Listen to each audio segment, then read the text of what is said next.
नमस्कार सभी साथियों को किराड क्लासेज के ऑनलाइन प्लेटफॉर्म पर आप सभी का बहुत बहुत स्वागत है। जैसा कि हम आपके लिए रोजाना इग्नू बीएड एंट्रेंस एग्जाम 2025 की एक श्रृंखला लेके आ रहे हैं, उसी श्रृंखला को आगे बढ़ाते हुए आज हम एक नई टेस्ट सीरीज हल करते हैं, नए एमसीक्यू प्रश्न हल करते हैं। उससे पहले मैं आपको कहना चाहूँगा कि आप हमारा जो यूट्यूब चैनल है उसको आप सब्सक्राइब जरूर करें, क्योंकि समय समय पर आपके लिए नोटिफिकेशन के रूप में क्लासें पहुँचती रहें और आप उनको पढ़ करके जो है अपना सिलेक्शन सुनिश्चित कर सकें। दूसरा ये कि हमारा जो टेलीग्राम चैनल है, जिसकी लिंक मैं वीडियो के डिस्क्रिप्शन में दे दूंगा, उसको भी आप हमारा जो टेलीग्राम चैनल है उसको ज्वाइन कर सकते हैं। व्हाट्सएप ग्रुप की लिंक भी आपको वीडियो को डिस्क्रिप्शन में मिल जाएगी, व्हाट्सएप ग्रुप भी हमारा ज्वाइन कर सकते हैं इग्नू बीएड का। आइए आज हम शुरुआत करते हैं पहला जो प्रश्न है उस पहले प्रश्न की। और दूसरा मैं आपको ये बताना चाहूंगा कि आप जो है इस वीडियो को अंत तक, लास्ट तक जरूर देखें। पहला जो प्रश्न है, भारत के बौद्ध स्तूपों के बारे में निम्नलिखित कथनों में से कौन सा सही नहीं है। पहला कहता है स्तूप उपासना को प्रचलन में लाने में अशोक ने एक महत्वपूर्ण भूमिका निभाई। बी कहता है ये बुद्ध और अन्य मठवासियों की स्मृति शेषों के आधान यानी भंडार थे। सी कहता है ये ग्रामीण इलाकों में स्थित थे। और डी कहता है ये व्यापार मार्गों के नजदीक स्थित थे। इसका जो राइट आंसर होगा वो आपको बताना है। इसका जो राइट आंसर होगा वो होगा ऑप्शन सी, ये जो है ग्रामीण इलाकों में क्या थे, स्थित थे।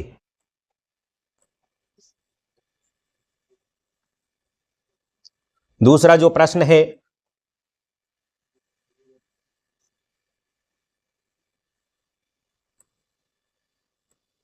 दूसरा प्रश्न यह है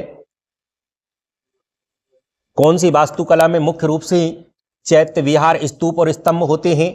ए कहता है मौर्य, बी कहता है बौद्ध, सी हिंदू और डी मुगल।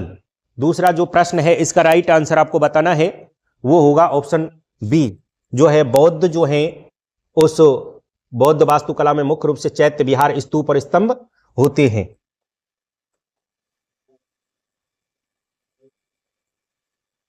अगला जो तीसरा प्रश्न है,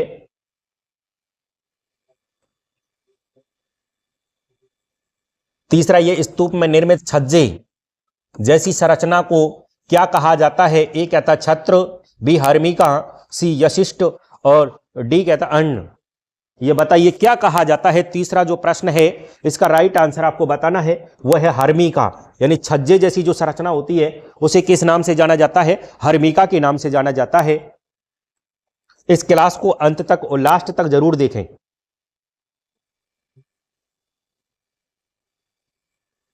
अगला जो प्रश्न है वो ये है निम्नलिखित में से किस भारतीय पुरातत्ववेत्ता ने पहली बार भीमबेटका गुफा को देखा और उसके शैल चित्रों के प्राग ऐतिहासिक महत्व को खोजा। ए कहता है माधव स्वरूप वत्स, बी कहता है HD सांकलिया, सी कहता है BS वाकड़कर और डी कहता है BN मिश्रा। बताइए इसका जो राइट आंसर होगा वो क्या होगा। चौथा जो प्रश्न है इसका राइट आंसर आपको बताना है। चौथे प्रश्न का इसका जो राइट आंसर होगा वो होगा ऑप्शन सी, VS वाकड़कर।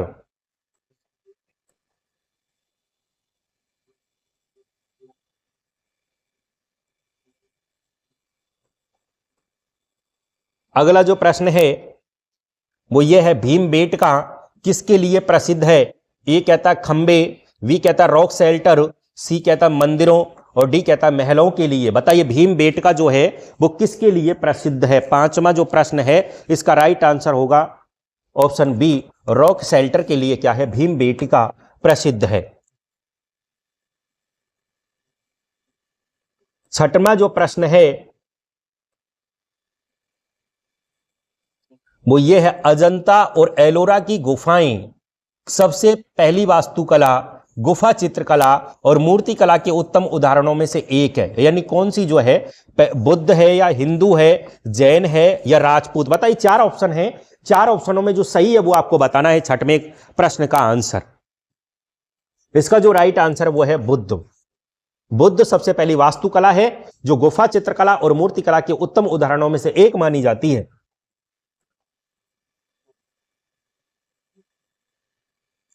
अगला जो सातवां प्रश्न है वो ये है विक्रम खोल गुफा कहाँ स्थित है? ए कहता है ओडिशा में, बी बिहार में, सी तेलंगाना और डी पश्चिम बंगाल। सातवां जो प्रश्न है, इसके 4 ऑप्शनों में जो सही है वो आपको बताना है। इसका जो राइट आंसर है वो है ओडिशा, यानी विक्रमखूल गुफा कहाँ स्थित है? ओडिशा में स्थित है।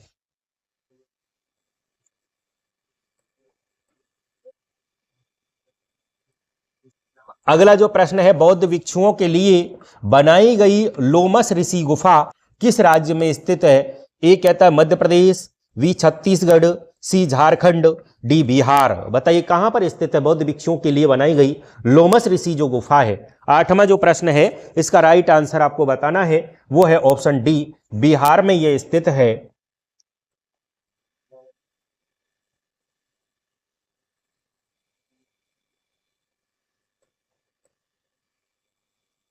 नमा जो प्रश्न है वो ये है, चबीमुरा जो कि गोमती नदी के तट पर खड़ी पहाड़ी दीवार पर चट्टान पर की गई नक्काशी के पैनलों के लिए प्रसिद्ध है, भारत के निम्नलिखित में से किस राज्य या केंद्र शासित प्रदेश में स्थित है?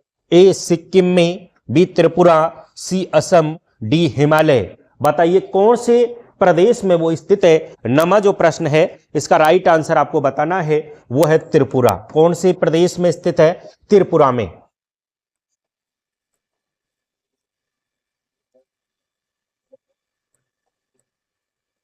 अगला जो प्रश्न है वो यह है, मुंबई के निकट एलिफेंटा की गुफाओं में स्थित मंदिर को समर्पित है?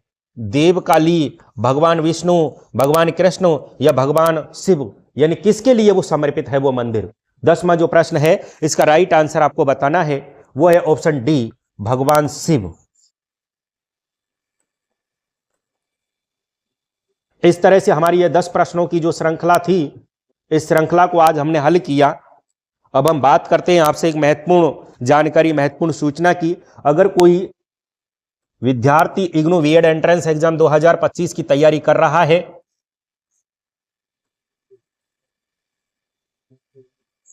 और वो ये चाहता है कि हमें पूरा की पूरा कोर्स एक जगह मिल जाए, तो वो आपको हमारे किराड क्लासेज, ये लिखा हुआ है KIRAD CLASSES, ये हमारा लोगो है, उस पर आपको एक जगह मिल जाएगा पूरा की पूरा कोर्स। उसको आप परचेज करके आप अपनी तैयारी बेहतर कर सकते हैं। परीक्षा तिथि जारी कर दी गई है, 16 मार्च को परीक्षा है। नया बैच हमने शुरू किया है। फीस जिसकी 499 रुपए कोई ज्यादा नहीं है, क्योंकि इसमें आपको पूरा के पूरा कोर्स मिल रहा है। वीडियो लेक्चर्स आपको मिल रहे हैं, PDF नोट्स आपको मिल रहे हैं, उसके बाद टेस्ट सीरीज भी आपको मिल रही है। ये सभी के सभी आपके लिए उपलब्ध करवाई जा रही है, क्योंकि आपको मैं विश्वास दिलाता हूं कि अगर कोई बच्चा इस कोर्स को पढ़ने के बाद तैयारी करता है तो 85+ अंक हासिल करेगा और अब की बार इग्नू बीएड एंट्रेंस एग्जाम में अपनी सफलता सुनिश्चित करेगा। किराड क्लासेज जो हमारा एप्लीकेशन है, उसकी लिंक मैं वीडियो के डिस्क्रिप्शन में भी दे दूंगा। उसको आप वहां से जाके जो है ऐप को डाउनलोड कर सकते हैं।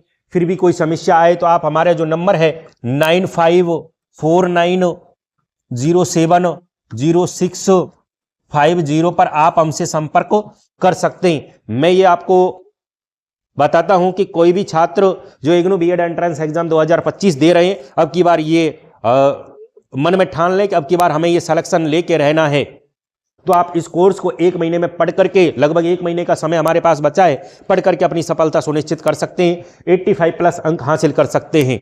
और मैं तो ये कहता हूं कि 499 रुपए ना देख करके सभी की सभी इस कोर्स को परचेज कर लें, जिससे कि आप अपना सिलेक्शन सुनिश्चित कर सकें। आज के लिए बस इतना ही। बहुत बहुत धन्यवाद।